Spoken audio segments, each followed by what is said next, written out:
Kom ons sluit die oë en dan bid ons as 'n gemeente saam.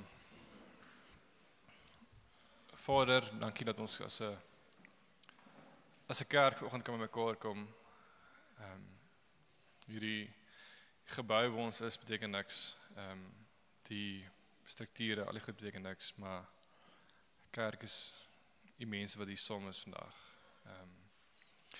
Die mense wat saam is vandag hier saam sit en saam sê oor maar niemand van ons is goed genoeg uit ons eie uit nie. Niemand van ons kry dit reg uit ons eie uit nie. Niemand van ons kan hier staan en sê, maar ek verdien dit. Ek verdien verlossing. Ek verdien dat die God van die heelal in verhouding met my wil wees nie. So met daai perspektief, Vader, wil ons na U toe kom vandag en vir U dankie sê dat ons as gemeente kan met mekaar wees. Dankie dat ons kan, as 'n gebroke mense kan opstaan vanoggend en kan voor die woord kom sit en kom hoor wat U vir ons wil sê, wat U vir ons wil leer. Dankie vir Jesus wat vir ons aan die kruis gesterf het, dat hierdie enigstens moontlik is vir ons.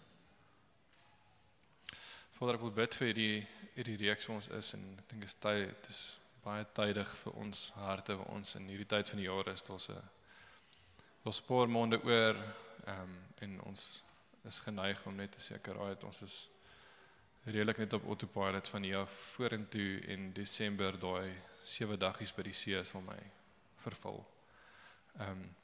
Maar Vader, ons weet tog dat dit is nie waar nie. So, ons vra dat U ons asseblief sal help as 'n mens hier so vir die laaste kwartaal van hierdie jaar. Laat hierdie reeks in ons harte geskryf sal word, Vader, waar ons praat oor hoe om te volhard. Sodat ons op 'n mikrovlak sal volhard hierdie laaste paar maande van die jaar en nie net sal verval in 'n ritme en sê, right, weer kom ons vergeet van dit wat belangrik is, maar kom ons kry net die jaar verby. Maar dat ons elke dag sal aanpak, dat ons talente sal gebruik wat U vir ons gegee het, dat ons die wysheid sal gebruik wat van U afkom, oor hoe ons met verhoudings moet te werk gaan, hoe ons met ons vroue, kinders, ma's, pa's, mans met omgaan, Vader. Hoe ons met ons broers en susters omgaan, en selfs vir die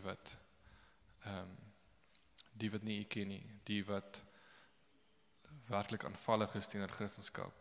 Geef ons wysheid om met daarmee te deel hierdie laaste paar maande van die jaar, veral waar ons self gewoon ek as 'n mense salontekort is en almal is moeg en besig en jy het nie tyd nie, maar Vader, ons het tyd. Ons het genade van U af. So op 'n mikrovlak bid ek vir dit, op 'n makrovlak bid ek vir die reeks ook, Vader, dat dit vir ons sal goed is, dat ons sal sien oor maar wat is werklik belangrik? My koninkryk wat ek nou bou op aarde self of die ewige koninkryk, waar is regtig die moeite werd om my tyd en my gedagtes te spandeer, Vader. So met dit wil ek bid vir Poen wat gaan preek vir ons vanoggend. Wees met hom, praat deur hom asseblief, Vader. Gebruik hom as 'n instrument van U. Laat hierdie volgende tyd saam vir ons almal so goed wees. Ons bid vir die kids daarbo wat so lekker sing. Dis so mooi woorde. Yes, Jesus loves me. Laat hulle dit sal weet. En ook vanoggend sal weggaan van hierdie diens af en sal weet hoorie, maar die skepper van die heelal, die koning van die heelal is my lief. Amen.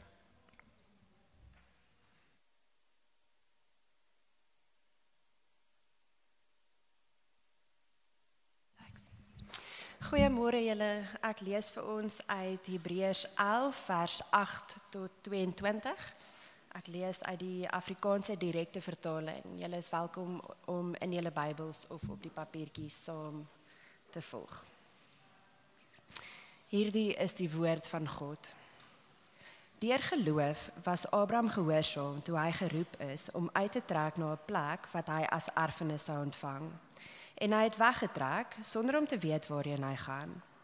Deur geloof het hy as bywoner in die land van die belofte gaan bly, soos in 'n vreemde land, en het hy in tente gewoon saam met Isak en Jakob, die mede-erfgename van dieselfde belofte. Want hy het die stad verwag wat fondamente het, waarvan God die argitek en boumeester is. Deur geloof het ook Sara, alhoewel reeds onvrugbaar en nie meer jonk nie, krag ontvang om bevrug te word, aangesien sy hom, wat dit beloof het, getrou geag het. Daarom is daar uit een man, wat so te sê dood was, 'n nageslag gebore, in getal soveel soos die sterre van die hemel, en soos die ontelbare sandkorrels op die strand langs die see. Al hierdie mense het in geloof gesterf, sonder om die belofte te ontvang, maar hulle het dit van ver af gesien en verwelkom, en bely dat hulle uitlanders en vreemdelinge op aarde is. Want die wat sodanige dinge sê, gee te kenne dat hulle op soek is na 'n vaderland. En as hulle nog aanhou dink het, aan daardie land waaruit hulle weggetrek het, sou hulle geleentheid gehad het om terug te keer. Maar nou hinker hulle na 'n beter een, 'n hemelse een. Daarom skaam God hom nie vir hulle om hulle God genoem te word nie, want hy het vir hulle 'n stad voorberei. Deur geloof het Abraham, toe hy getoets is, Isak as offer aangebied, en was hy op die punt om sy enigste te offer. Hy wat die belofte ontvang het, aan wie daar gesê is, deur Isak sal daar vir jou 'n nageslag wees, omdat hy gereken het dat God die mag het om ook uit die dood op te wek, waaruit hy, figuurlik gesproke, hom ook terug ontvang het. Deur geloof het Isak vir Jakob en Esau geseën met betrekking tot toekomstige dinge. Deur geloof het Jakob, terwyl hy sterwend was, elkeen van die seuns van Josef geseën, en het hy in aanbidding gebuig oor die bopunt van sy staf. Deur geloof het Josef, toe hy op sy einde was, van die uittog van die kinders van Israel melding gemaak, en het hy opdrag gegee in verband met sy beendere.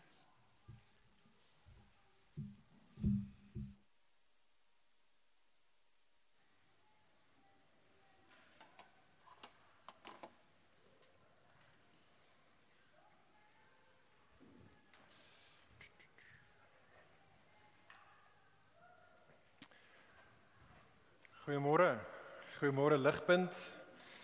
Goeiemôre elkeen van julle wat dalk vandag die eerste keer by ons is. Ek wil net saam met Stefan vir almal welkom sê, en in die besonder as jy vandag dalk die eerste keer by ons kuier, by ons inloer hier in die skoolvakansie. Ek sien ons is redelik bietjie uitgedun op die skoolvakansie, maar dit is so goed vir ons om saam te wees. En as jy vir die eerste keer hier by ons is en by ons kuier, wil ek jou regtig uitnooi.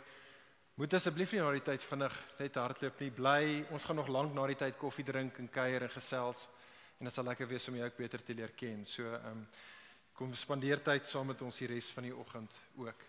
Vriende, soos wat ons verder inspring in hierdie gedeelte, my hart was reeds al vanoggend bemoedig. Ons het soveel wonderlike waarhede reeds gesing wat ons herinner dat die God na wie ons toe kyk en wie ons glo en wie ons vertrou is 'n goeie en betroubare en 'n goeie God. En so ons wil nou rus ook, soos wat hy met ons wil praat deur sy woord. So kom, ons sluit weer die oë en dan vra ek vir die Here om deur sy gees kragtig te werk, sodat ons sy stem sal hoor, sy seën sal sien en vir sy seën sal lewe. Kom ons bid.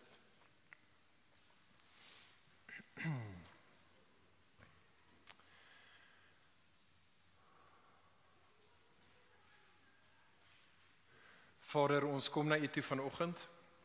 Ons wil vir U loof en prys vir hierdie kosbare geleentheid wat U vir ons gee en U gun dit vir ons elke week en hier is ons weer.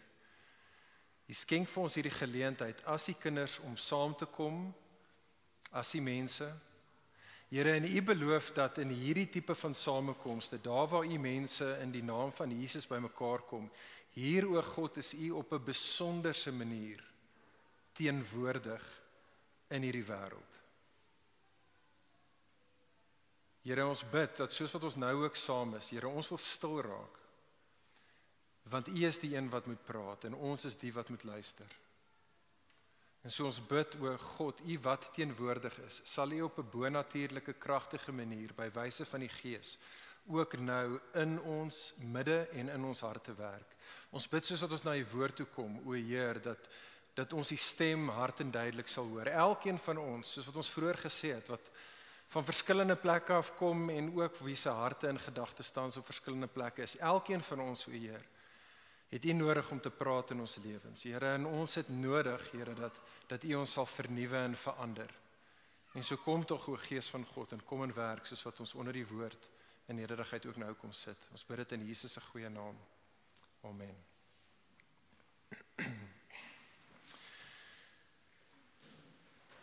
Vriende, toe my pa afgetree het, bietjie meer as 'n dekade of wat gelede, nou toe hy afgetree het, het die Amerikaanse maatskappy vir wie hy op daai stadium gewerk het, vir hom 'n Rolex gegee as 'n aftree geskenk. Nou Rolex is apparently nogals nice horlosies.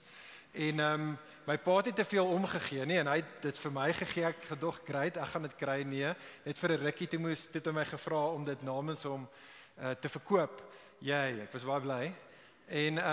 En dit het my oë oopgemaak. Ek het nie heeltemal besef, ek het geweet dat 'n Rolex is nogal so fancy horlosie, maar ek het nie besef tot ek daai Rolex moes verkoop vir my pa nie, oor die noukeurige proses wat daar is vir 'n potensiële koper om vas te stel of 'n Rolex 'n egte Rolex of 'n fake Rolex is.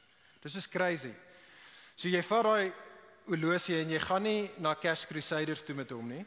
Jy gaan na, daar's net selektiewe Rolex tweedehandse handelaars in 'n plek soos Pretoria. Gaan jy daar en dan vra hulle vir jou, as jy die horlosie gee, vir die groen boksie waarin hy gekom het, hulle soek dit. En saam met elke Rolex is daar 'n klein kaartjie, soos 'n identiteitskaartjie, en hy het 'n serienommer op. En dan vat hulle daai serienommer, dan tik hulle hom ergens in, ek weet nie wat se webwerf of 'n ding nie, om te kan check of dit die regte egte ene is.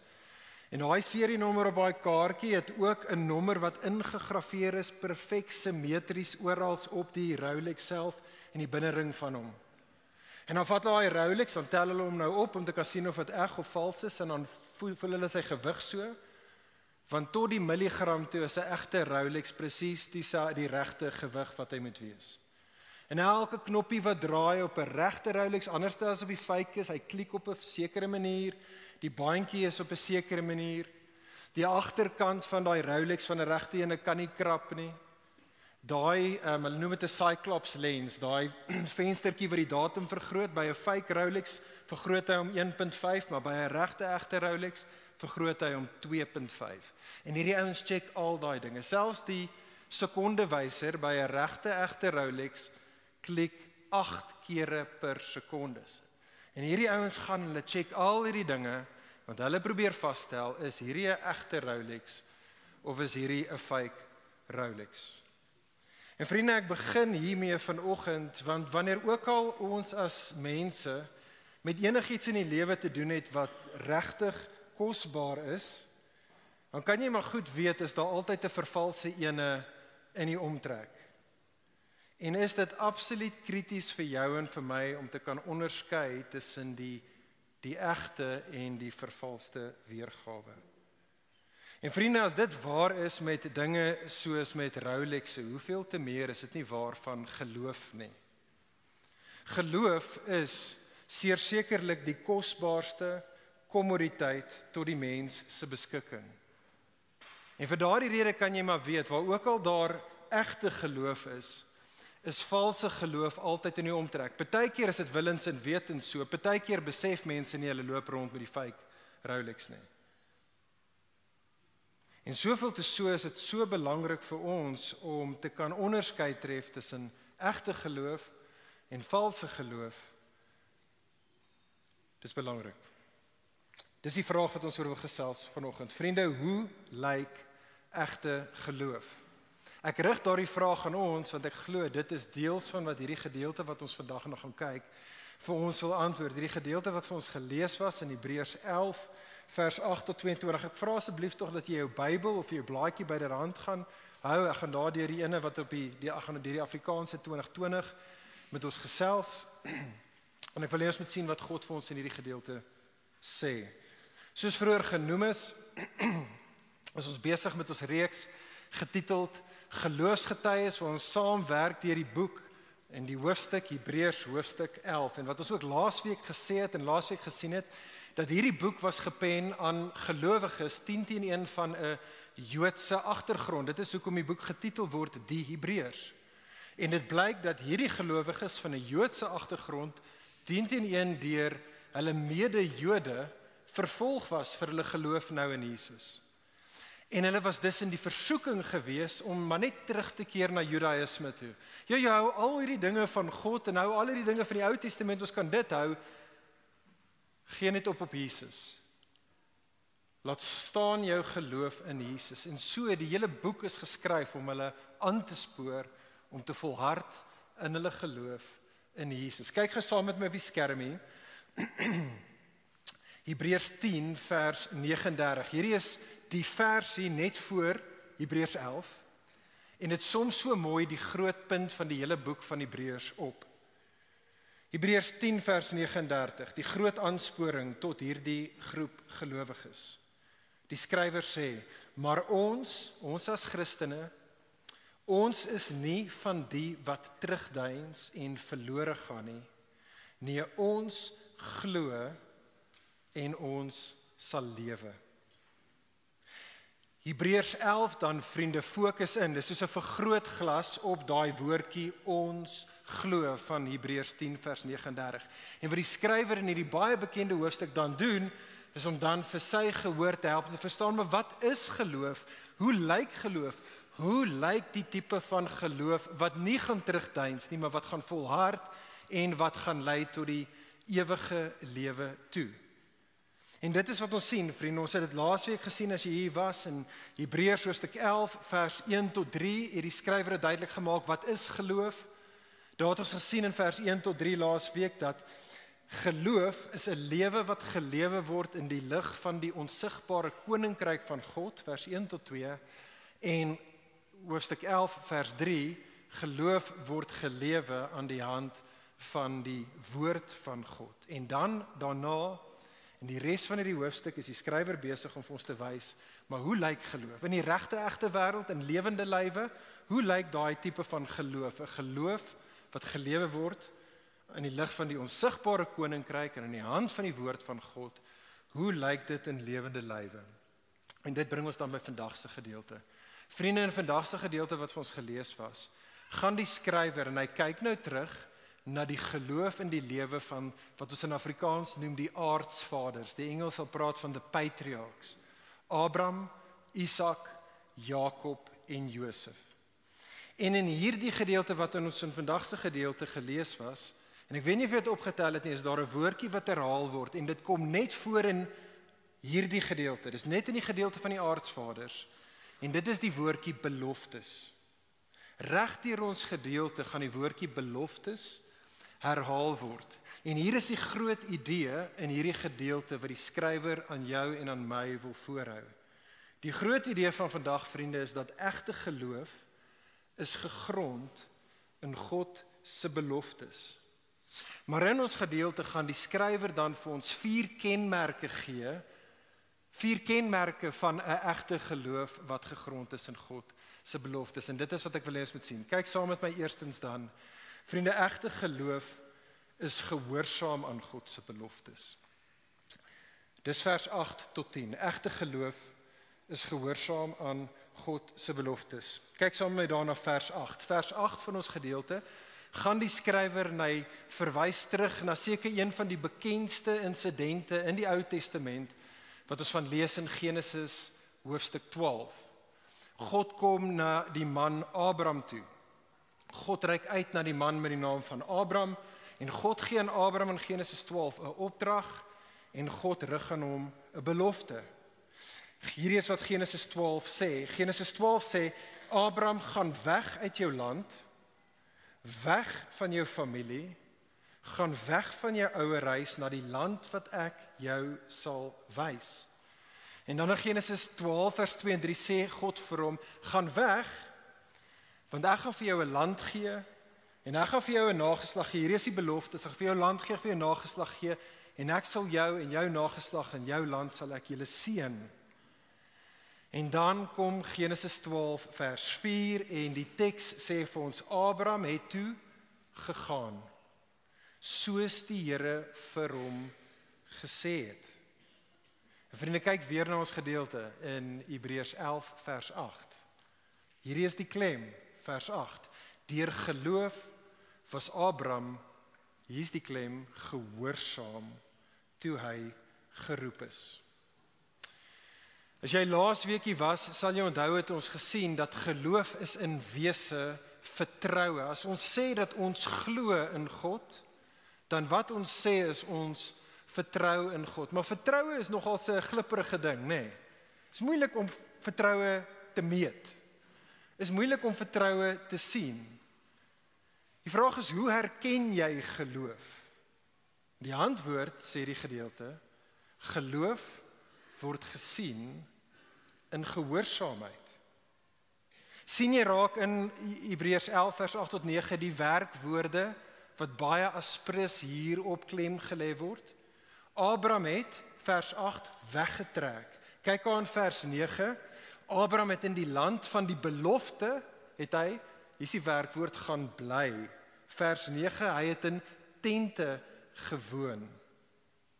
Vriende, gehoorsaamheid het Abraham se ganse lewe gedefinieer. Ja, vir Abraham het dit baie geloofswabblies beteken en die hele boek van Genesis in die Ou Testament is vol van Abraham se geloofswabblies, maar deur dit alles was sy lewe en die groot storie van sy lewe was gedefinieer deur die gehoorsaamheid in die lig van die God wat roep en die God wat beloof het.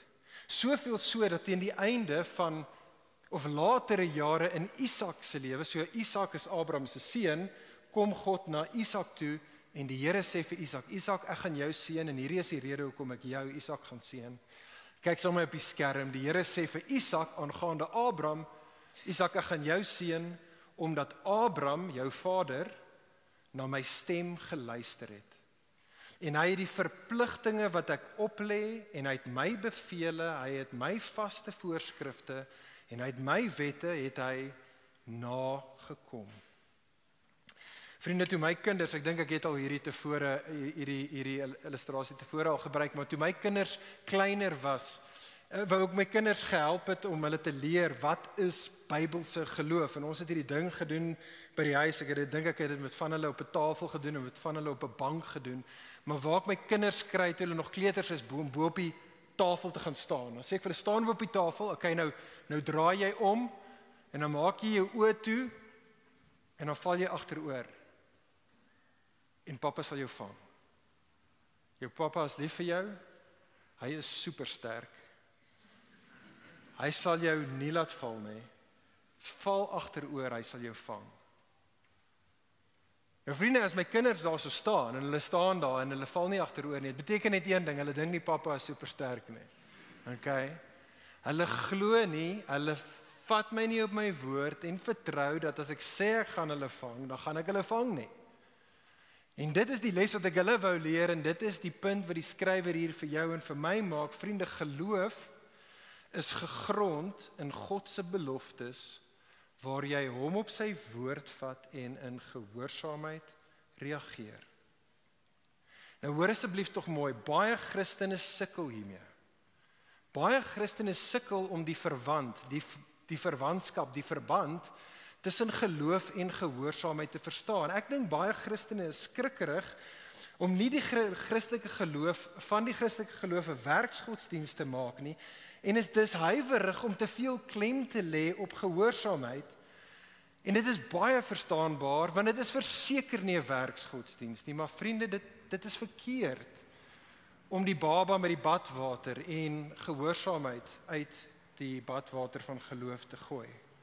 Nee, 'n egte geloof, vriende, is per definisie gehoorsaam aan God se beloftes. En ek dink ons as 'n Afrikaanse kultuur het nodig om dit oor en oor vir mekaar te sê. Ek dink dit is 'n fout, 'n blinde kol, veral in ons Afrikaner kultuur wat so gekerk en so godsdienstig is wat ons baie kere kan in verval. Ek dink baie mense maak die fout dat hulle net geloof sien as iets wat hierdie abstrakte, intellektuele, onpersoonlike konsep is. Geloof is hierdie, ek weet nie, dit is hierdie ding wat ons doen ergens in ons koppe. Ek het nou geglo. In steede daarvan, dat ons verstaan, net soos met my kinders op daai tafel, is geloof 'n lewensinslag. Geloof is 'n lewensinslag waar ons reageer op die God wat ons roep om elke oomblik van elke dag in sy arms te val en te rus. Vriende, die Christen-evangelie is die aankondiging dat die seëninge van God in die seun van God te vinde is. Die evangelie sê vir jou en vir my dat in Jesus kan ons gemeenskap met die lewende God geniet en vir daardie rede ware lewe nou en vir alle ewigheid in hom vind. Dit is die uitnodiging van die Christelike geloof. Maar hoor asseblief tog mooi. Hoor baie mooi, dit is nie veel anderste as die beloftes wat God aan Abraham gemaak het nie. Nee, die lewende God, vriendin, roep vir jou en vir my. Die lewende God roep jou vandag. Hy roep elkeen van ons en hy sê vir ons net soos wat hy vir Abraham gesê het, sê hy vir jou en vir my, los jou ou lewe agter jou. Daardie lewe net soos Abraham waar jy gelewe het, en geen verwysing met die Skepper God wat eintlik oor en vir jou is nie, los daai lewe agter jou. Daai lewe waar jy gelewe het net soos Abraham, waar jy self probeer sien kom klaar het, jy het self probeer om jou eie koninkryk te bou, jou eie paradys te vestig, jy het self probeer om God in jou eie lewe te wees, los daai lewe agter jou. Hy roep jou, hy roep my en hy sê vir jou en vir my, kom na Jesus toe. Soos Abraham moes gegaan het na die land toe, God sê vir jou, kom na Jesus toe. Kom vind jou rus in hom.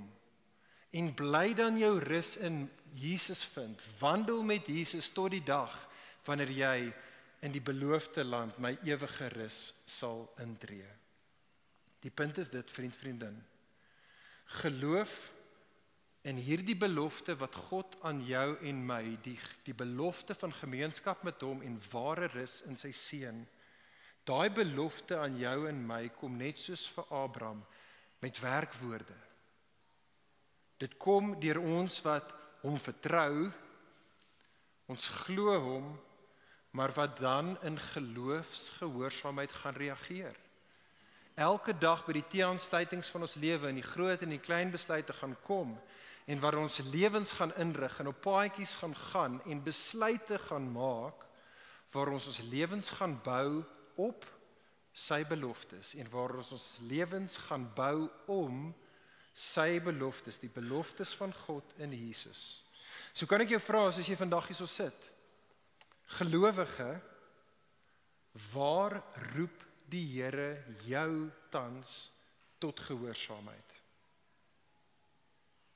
Want ek vermoed, as jy enigstens soos ek is, selfs soos wat ek gepraat het in die laaste 5 minute, die Gees gepraat, ek vermoed, die Here roep jou tot geloofsgehoorsaamheid, om in 'n area van jou lewe agter koning Jesus aan te stap soos wat jy in Jesus en in hom vertrou en nie in jouself of iets anders nie.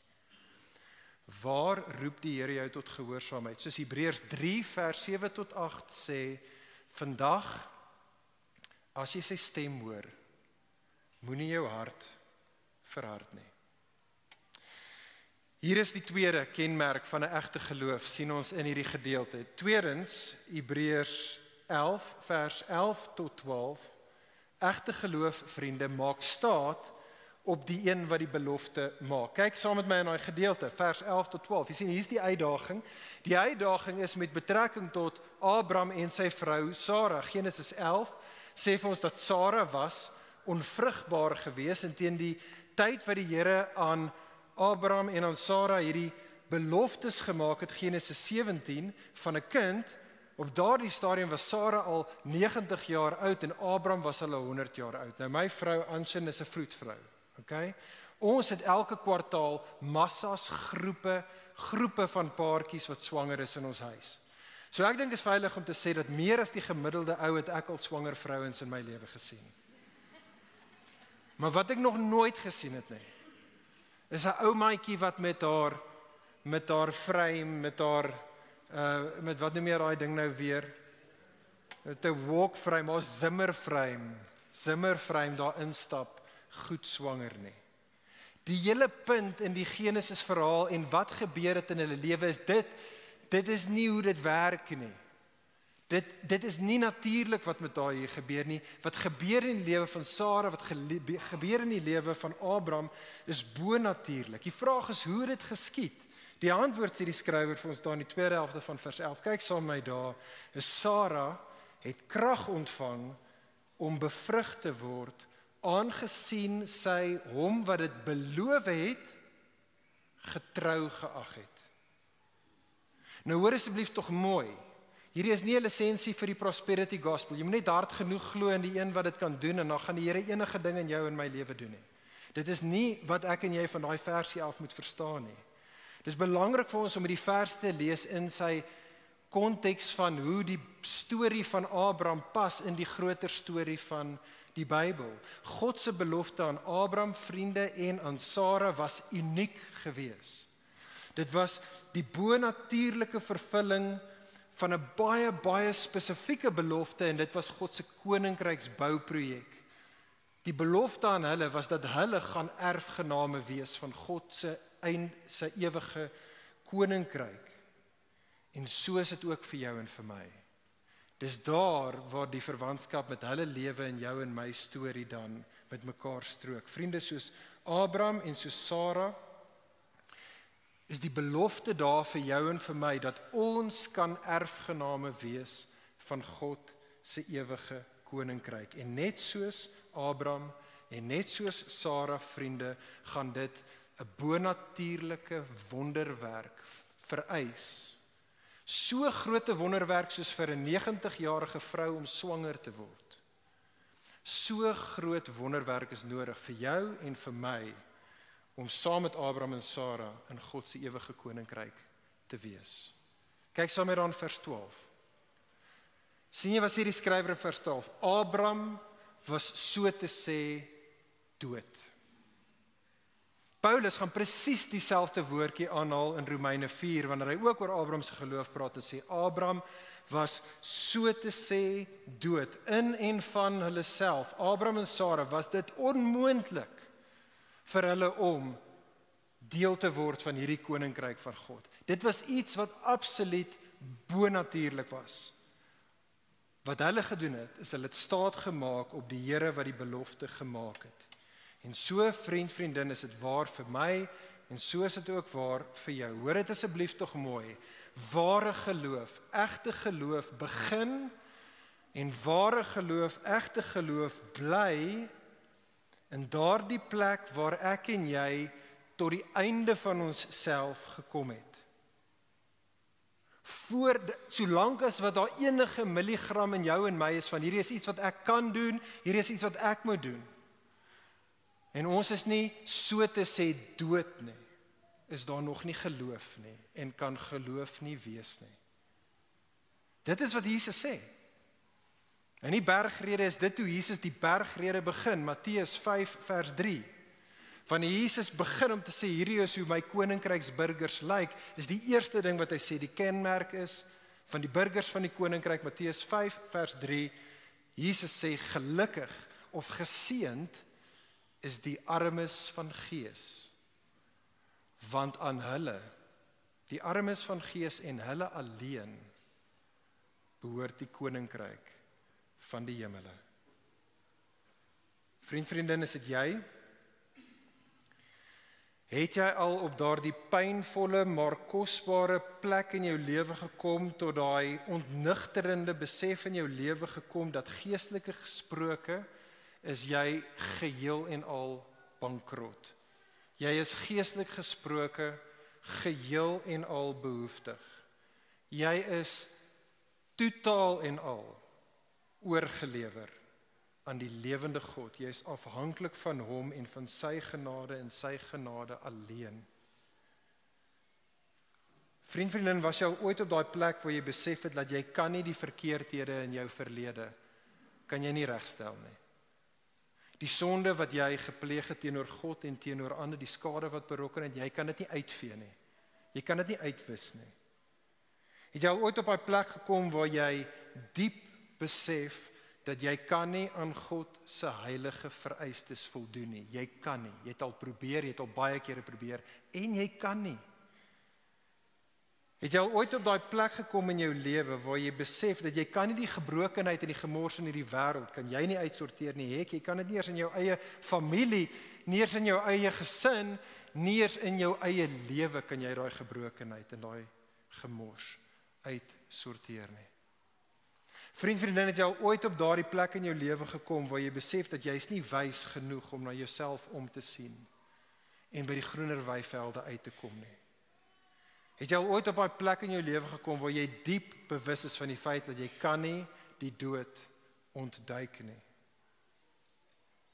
Vriende, die punt is dit, slegs die wat diep, en hierdie is 'n bonatuurlike Sara wat swanger word, wonderwerk wat moet gebeur. Slegs die wat diep oortuig is van hulle eie sondigheid, hulle eie swakheid, hulle eie nietigheid en afhanklikheid is op die nodige plek waar hulle daadwerklik glo. Met ander woorde, waar hulle staat maak, geheel en al op die God wat die werk moet doen en die een wat die beloftes gemaak het. Hier is die derde kenmerk van egte geloof. Sien saam met my daar, vriende, in vers 13 tot 16. Egte geloof wag op die volle realisering van God se beloftes. Kyk saam met my weer in die teks. Ek wil hê ons moet hierdie sien. Sien jy wat sê die skrywer daar? Ek lees vir ons vers 13. Al hierdie mense, hy verwys nou na die vorige paragraaf. Dis nou Abraham en Sara en Isak en Josef en Jakob. Al hierdie mense het in geloof gesterf. Hier kom die klem. Hulle het gesterf sonder om die beloftes te ontvang. Met ander woorde, hulle het gesterf voordat dit wat God aan hulle beloof het van 'n land en 'n nageslag en die seëning, die goeie heerskappy vir God. Hulle het gesterf en daai goeders het nog nie in hulle eie lewens gerealiseer nie. Maar hulle het, sê die skrywer, hulle het dit van ver af gesien. En hulle het dit verwelkom. En hulle het bely en hulle het goed verstaan dat hulle is uitlanders en hulle is vreemdelinge. En hier kom die volgende klem. Hulle was uitlanders en hulle was vreemdelinge op aarde. Dis nie net daar waar hulle gesterf het en elkeen van hulle lewens toe op die sterfbed was hulle net uitlanders van hulle tuisland nie. Hulle was van die aarde uitlanders en vreemdelinge. En dit is wat hy daar beskryf in die res van vers 14 tot 16. Sien julle daar, wat die skrywer sê is dat op hulle sterfbeddens het elkeen van hulle te kenne gegee dat hulle op soek is na 'n vaderland. Maar nou sê die skrywer van Hebreërs, maar wag so 'n bietjie. Hulle vaderland, die land van hulle vaders was Mesopotamië gewees. En nie een van hulle het 'n begeerte gehad om terug te gaan na Ur toe of terug te gaan na hulle vaderland toe nie. Nee, sê die skrywer, die rede is dit, vers 16, want hulle het gehunker na 'n beter, na 'n hemelse land. Hulle het gehunker na 'n stad wat God vir sy mense voorberei. Een van die pragtigste, dink ek, beelde wat ons, ek weet nie, vir een of ander rede nie genoeg mekaar aan herinner in die Bybel nie, is die beeld van, in die Engels sê net beter as in Afrikaans, the watchman. Weet jy wat 'n watchman is? In die ou antieke wêreld was die watchman daai ou wat op die muur gesit het, staan het van die stad, gewoonlik deur die nag, en hy het dan daar op die muur van die stad het hy gestaan en hy het wag gehou vir of die vriend of die vyand wat sou kom. Maar uiteindelik spesifiek gewag dat die son weer moet opkom. Want as die son opkom, dan is dit sy beurt om te kan rus en dan kan hy teen gaan slaap en hy kan oorhandig aan iemand anderste. En die Bybel, die Ou Testament, spesifiek in die Psalms, gebruik dit as 'n beeldjie en as 'n prentjie van die geloofslewe. Die geloofslewe is 'n lewe waar ons die watchman is, sê Psalm 130 vers 6. Hoor die pragtige woorde. Psalm 130 vers 6 sê Dawid, I wait for the Lord. My soul waits, and in his word I hope. My soul waits for the Lord more than the watchman is waiting for the morning, more than the watchman for the morning. Die punt, vriende, is dit. Hierdie is 'n kenmerk van egte geloof. Egte geloof wag op die Here. Die uitdaging vir jou en vir my, vir ons, is dat net soos die aardsvaders, vriendin, is ons 'n mense wat die Here het vir ons beloftes gegee. Die Here het in Jesus vir jou en vir my die volgende beloftes gemaak. Hy sê vir jou en vir my, ek sal jou red. Ek gaan jou vader wees. Ek sal na jou omsien. Ek sal jou seën.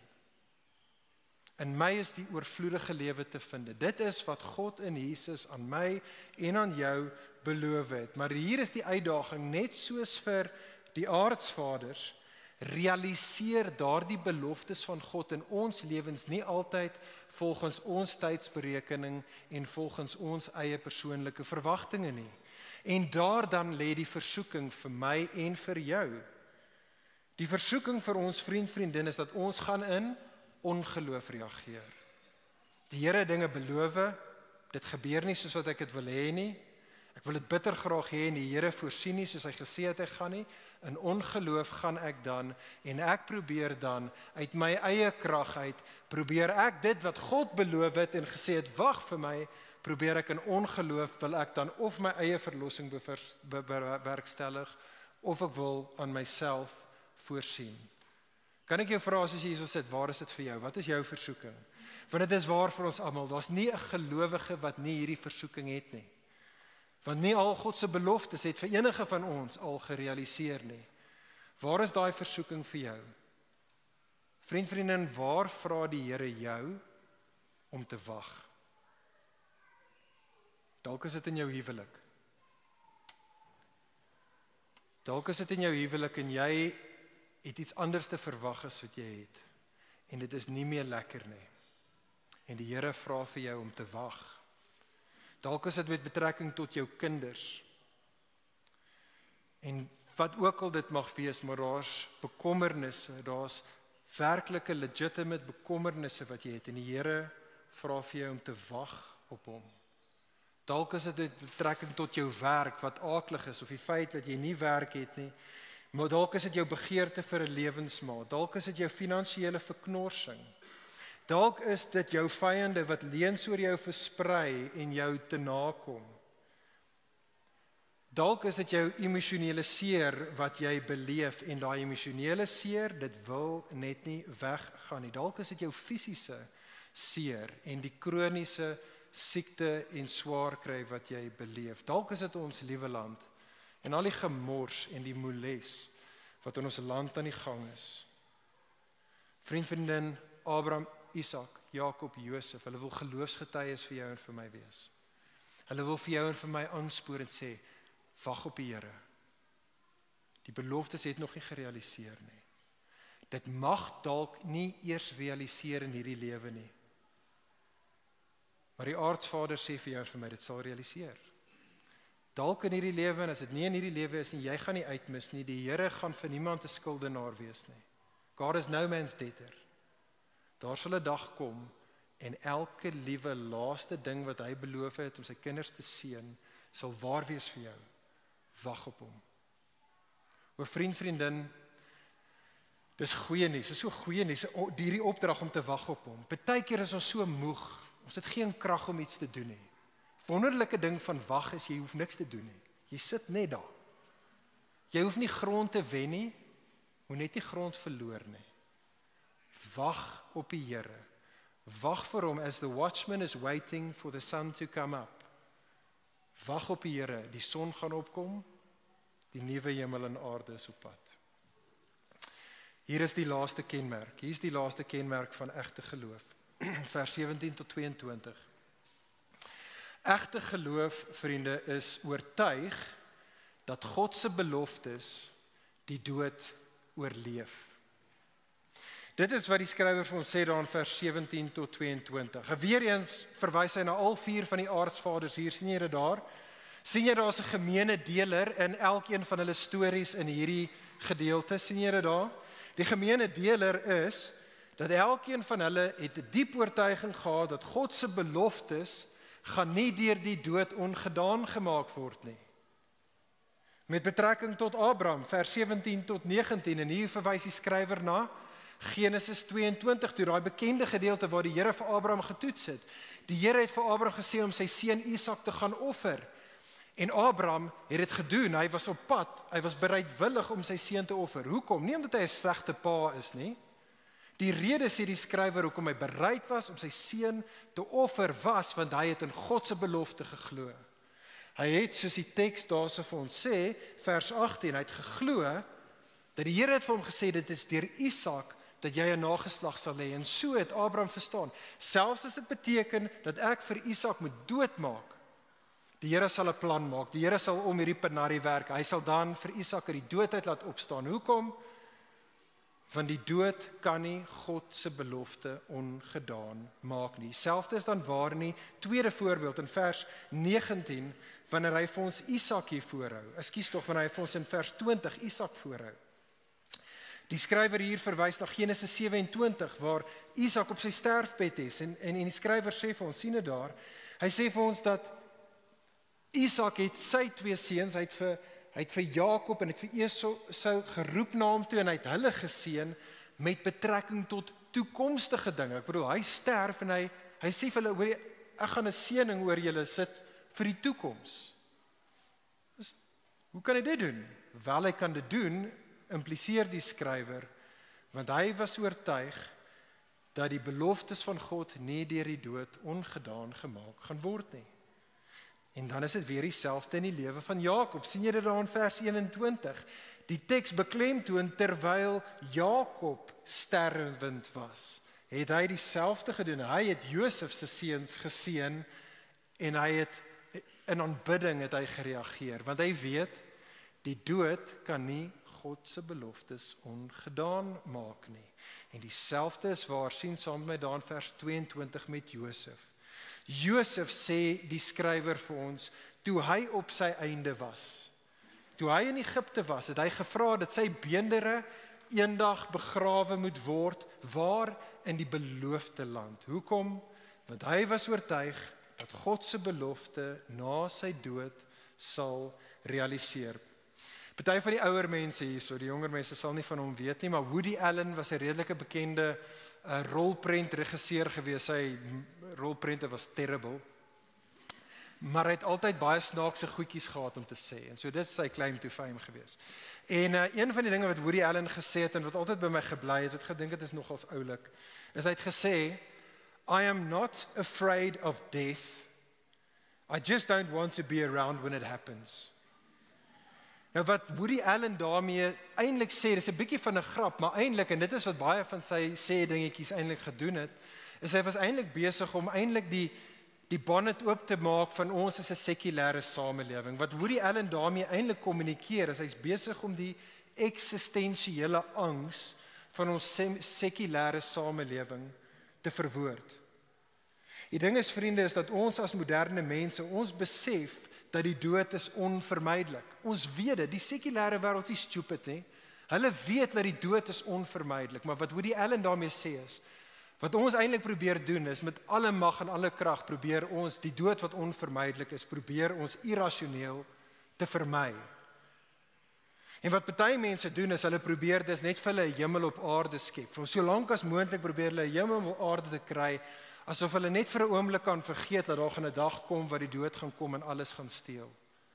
En dan wat ander mense doen, soos wat hulle probeer om die dood te vermy, is hulle micromanage alles en almal. Party doen dit in hulle eie lewens, hulle micromanage alles. Hulle probeer net vir alles checks and balances en alles net veilig probeer kry. En hulle micromanage hulle gesin, hulle micromanage hulle kinders. En party is presidente van lande en hulle probeer alles micromanage. En wat hulle doen is, hulle probeer so ver as moontlik keer dat die slegte dood daar buite net ver weg kan bly. En dan wat party in ons samelewing doen is, ons probeer vir so lank as moontlik, so jonk as moontlik bly, so gesond as moontlik bly, sodat ons die klok net vir so lank as moontlik kan uithou, sodat die dood ver weg kan bly. Maar vriende, in kontras hiermee, wat ons sien in die lewe van Abraham, Isak, Jakob en Josef, is hulle 'n ander benadering gehad, beide tot die lewe en tot die dood. Vir hulle was die dood net soos vir jou en vir my 'n aaklige realiteit. Maar daar was iets wat baie sterker, baie groter is as die dood. En dit is die God wat beloftes maak. Vir hulle was dit die God wat buite tyd staan, die skepper. En hy is die een wat groter is as die dood. En as hy wat buite tyd en buite hierdie wêreld staan, beloftes maak, dan kan jy weet, lewe, dood kan kom, daai beloftes bly vas staan. Hoor jy sê die skrywer in Jesaja 40 vers 8 dit. Ja, gras verdor, gras gaan dood. En 'n blom verwelk, ja, 'n blom gaan ook dood. maar die woord van ons God hou stand vir altyd. Die vraag vir jou en vir my, vriendin is, hoe kan ons seker wees daarvan? Want ons hoor dit, maar dit is so moeilik vir ons, vir ons om dit te glo. Hoe kan ek en jy seker wees dat God se beloftes die dood sal oorleef? En die antwoord is natuurlik. Dit word die duidelikste vir ons gewys in die persoon van Jesus. Dis die evangelie, vriendin, die God wat die skepper is, die God wat buite tyd gestaan het, daai God die skepper, het God die verlosser geword. Hy het binne in tyd, binne in hierdie plek, ons wêreld ingebreek, in die persoon van Jesus. En hoekom het die seun na hierdie wêreld toe gekom? Wel vriende, Jesus het kom lewe ten einde te kom sterwe. Jesus het gekom om te kom sterf ten einde die dood te maak. Dis hoekom hy gekom het. Kyk 'n laaste keer vir my, ons is amper daar. Kyk 'n laaste keer vir my daar in vers 17. Het jy opgetel dat die skrywer beskryf in vers 17 van ons gedeelte vir Isak as die enigste seun? Nou, dis nie heeltemal tegnies waar nie, het hy van Ismael vergeet? Nee, hy was die enigste seun met betrekking tot die realisering van God se beloftes. En die feit dat hy hierso vir Isak beskryf as die enigste seun is daar om vir jou en my te herinner aan Jesus. Die enigste seun van die Vader. Vriende, dis die goeie nuus. Hoor dit asseblief, tog klou hieraan vas weer vanoggend. God die Vader het sy enigste seun in hierdie wêreld ingestuur om hom te gaan offer. En anders as Isak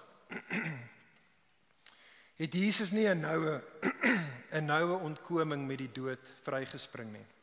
Onthou jy in Genesis 22, net voordat Abraham sy seun geoffer het, was daar 'n bok, 'n plaasvervangende bok, sodat Isak kon lewe, want daar was geen plaasvervanger vir Jesus op die kruis nie, vriendin, want hy was die plaasvervangende lam van God wat moes sterf, sodat Abraham se nageslag vir ewig kan lewe. En dit is nie al nie. Juis omdat Jesus tot die dood toe, vriende, perfek gehoorsaam was aan sy Vader se beloftes. Juis omdat Jesus ten volle staat gemaak het op sy Vader wat aan hom beloftes gemaak het. Juis omdat Jesus getrou gewag het op die volle realisering van sy Vader se beloftes, het God die Vader deur die Gees Jesus uit die doodheid opgewek. Vriende, Jesus het nie net vir ons gesterf nie. Jesus het vir ons ook opgestaan sodat God se beloftes die dood vir jou en vir my kan oorleef.